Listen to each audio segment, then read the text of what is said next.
Het Monumentenfonds is een stichting, Stichting Monumentenfonds Aruba. En wij zorgen voor de financiering van de restauratie van monumenten op Aruba. We zijn als 3 organisaties samen hebben we ons gepresenteerd, samen met het Monumentenbureau en het Archeologisch Museum. Wij werken in de praktijk ook al veel samen en ons doel is gelijk. Wij staan voor de bescherming van het cultureel erfgoed van Aruba. Voor het Monumentenfonds is het buitengewoon belangrijk dat monumenten beschermd worden. Dat ook particuliere monumenten beschermd gaan worden. Tot op dit moment zijn nog maar een paar monumenten, in de 30 monumenten, echt beschermd. Particuliere monumenten nog niet. En dat houdt in dat wij ook in de financiering daarvan nog niet veel kunnen betekenen.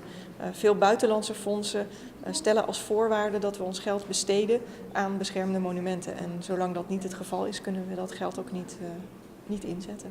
Mayroon yung abay hopibong, ding hopibong ambiente, una nos atrese nos punto nandilanti sobre herencia, den parte aqui over die herencia cultural material, do una proteção de monumento nanta caiba no meu departamento.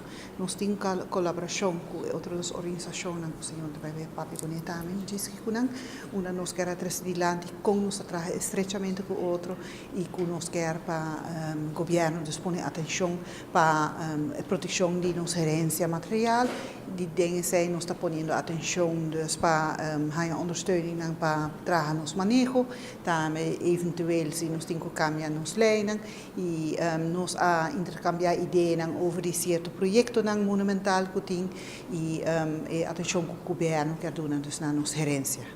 Monumentenbureau é um departamento de governo, é parte técnico e nós temos 3 organizações de organização de monumento, porque Monumentenraad.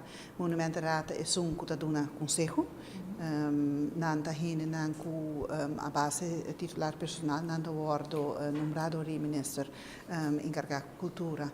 Nós temos dus outra relação discutir com Monumentenfonds uma fundação e nanta encarregados com a parte financeira.